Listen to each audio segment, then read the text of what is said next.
God, open our eyes to see, open our ears to hear, open our hearts to love.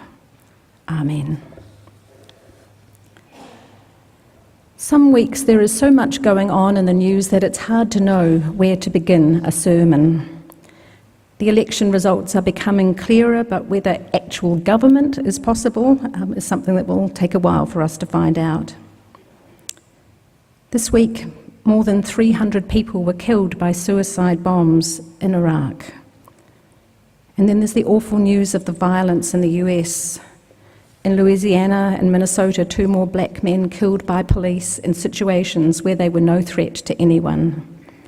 And then the horrific killing of 5 police officers by a sniper in Texas at the end of a Black Lives Matter march. And the release of the Chilcot Report, the UK government's official analysis of the catastrophic decision to invade Iraq in 2003 and its devastating verdict on that war, concluding that Saddam Hussein posed no imminent threat to the West, that war was avoidable, and that the chaos and rise in terrorism that followed the invasion was also inevitable. Before 2003, there had never been a suicide bombing in Iraq, and now terror reigns. We hear the Good Samaritan story again, and we look for a kinder world, in interaction among persons, among races, among nations.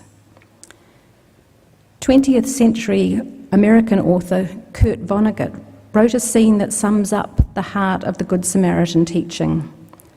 This quote from "God bless you, Mr. Rosewater" comes as part of a baptismal speech that Mr. Rosewater says that he's planning for his neighbour's twins.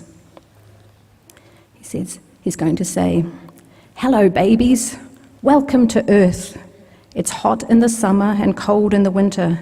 It's round and wet and crowded. At the outside, babies, you've got about 100 years here. There's only one rule that I know of, babies. God damn it, you've got to be kind." It's a strange speech to make over a couple of infants, but it's exactly the summary of everything that new members of the human race need to know. By narrowing down all his advice for the future to a few simple words, Vonnegut emphasises what's most important in life.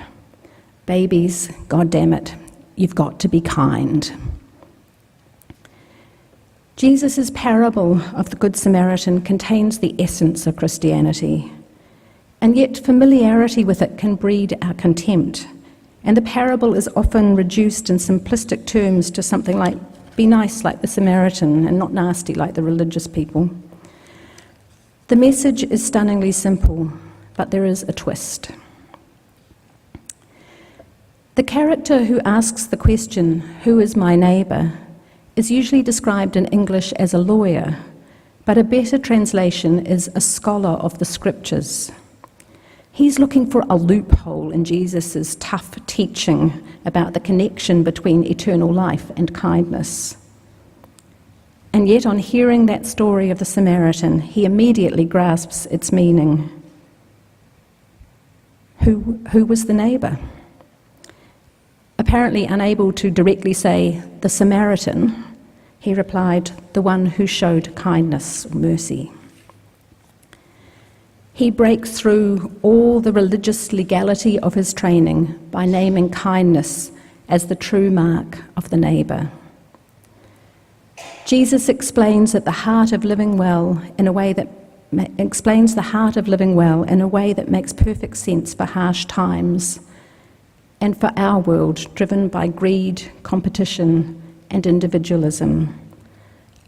A world so often lacking in mercy, compassion, kindness, and forgiveness.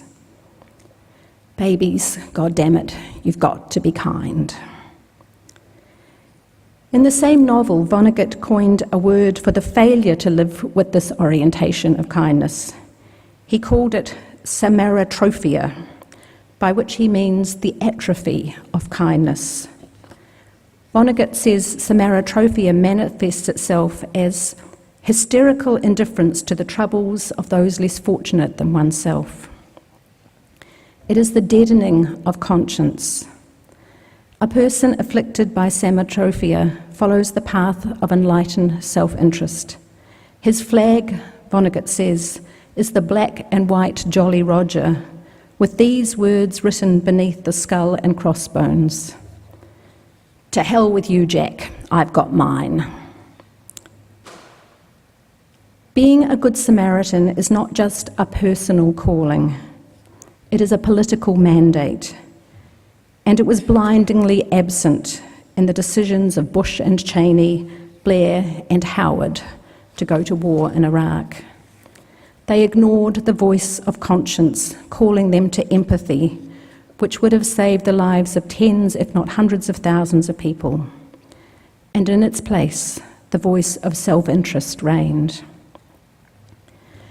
Matthew Fox expands the meaning of kindness in his definition of compassion.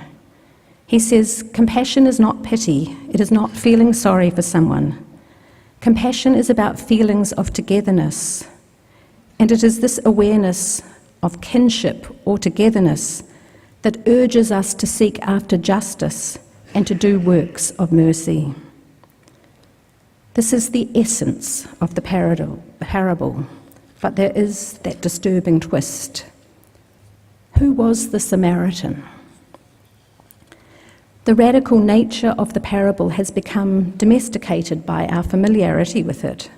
Good and Samaritan have become so elided that we miss the power and irony of the combination that would have seemed completely outrageous to Jesus' hearers. We miss the tension and the threatening challenge. In the world in which Jesus lived, a chasm of stereotypical prejudice separated Jews and Samaritans. John Spong says that the Jews regarded the Samaritans as half-breed heretics. They wouldn't eat with the Samaritans, they would not worship together despite being descendants of Abraham and Sarah.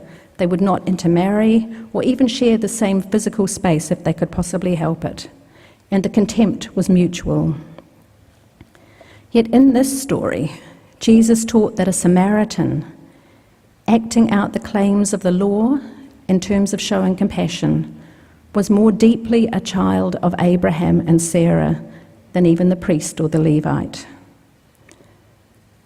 This parable could be told to us in Sydney in 2016, with the part of the Samaritan played by an alcoholic, homeless person, or a person seeking asylum who came here by boat. This story is not just a radical statement about showing compassion, but it's also about barrier-breaking inclusion, which dramatically extended and expanded the meaning of kindness and love. The religious scholar's first question to Jesus was actually about eternal life, not about the greatest commandment. He's led by Jesus to answer it himself, but he cannot accept his own answer. So he asks another question: who is my neighbour? In response to the second question, Jesus tells this parable that is so familiar to us. And it's set, like so many of Jesus' parables, in a commonplace situation, a journey on a dangerous road.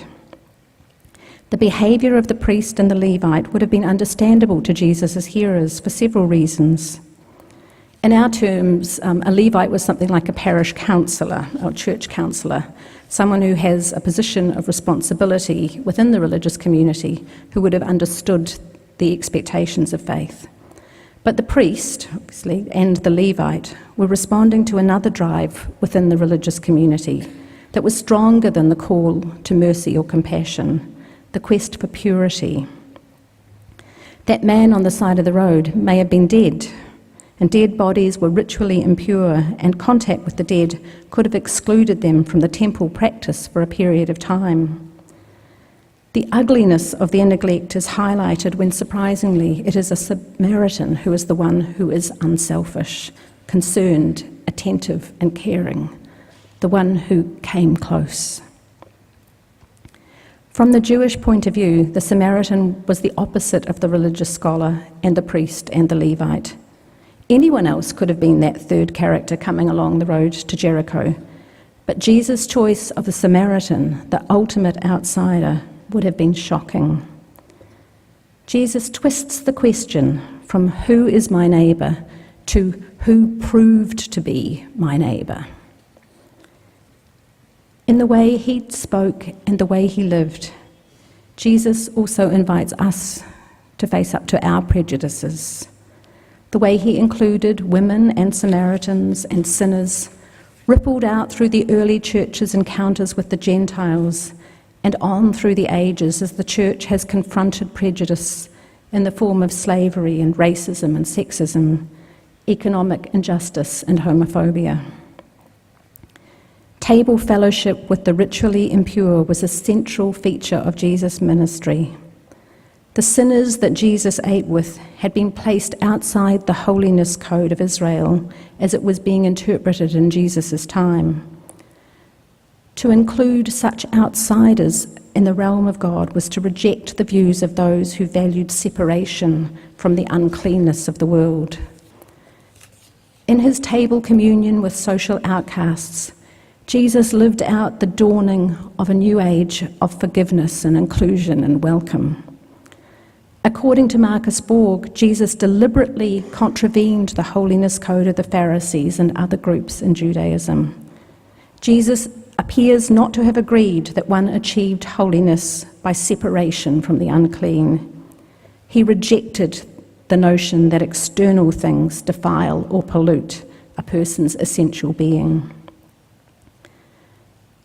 By violating the laws of purity, and in the telling of the story with an unclean hero and an unclean victim, Jesus was announcing that God was not concerned with being clean, but with loving kindness for the marginalized and the rejected. God's heart aches on behalf of the uninvited and the unloved. So the story of the Good Samaritan is not simply a story about how to be good or compassionate, though it is surely that. It is also a story about who is compassionate, about who might be included in the communion of God. It invites us to look for the presence and activity of the holy in surprising people and unexpected places. It invites us to face our prejudices, to join in extending the ripples from a stone cast by Jesus and his friends 2,000 years ago. Who are our Samaritans? Which group of people do we judge rather than understand? The homeless, the imprisoned, the refugee, people with disabilities, people with mental illness, people dependent on welfare benefits. You will all have your own answer to who those people are for you. But this is a story for people who recognise that they are on a journey, not just from birth to death, but from birth to rebirth, from partial life to abundant life. The gospel proclaims that what God pours into the lives of all who journey in this dangerous world, if we are but open to receive it. The Samaritan that we are called to be does not pass by. The Samaritan draws close, moved by compassion, moved by the Spirit of God poured into his or her heart to cross over to where the injured one lies. Seeing the injured one alive and human, oil is poured to cleanse the wounds, and wine to dull the pain, and the injured one is picked up and taken to an inn, and the debt is taken care of. This Samaritan has already received, is already living eternal life. To love God is to love neighbour, is to love God. The ongoing flow of love allows eternal life to begin here and now. This story is for our journey, guiding us in the only direction that the sacred source of life desires, the way of love and compassion and inclusion for others. This is more than a parable about a helpful stranger. It is about the transforming power of God at work in those who travel the dangerous road of our world, moving us and all creation into the fullness of life, into the fullness of eternal life, here and now. Amen.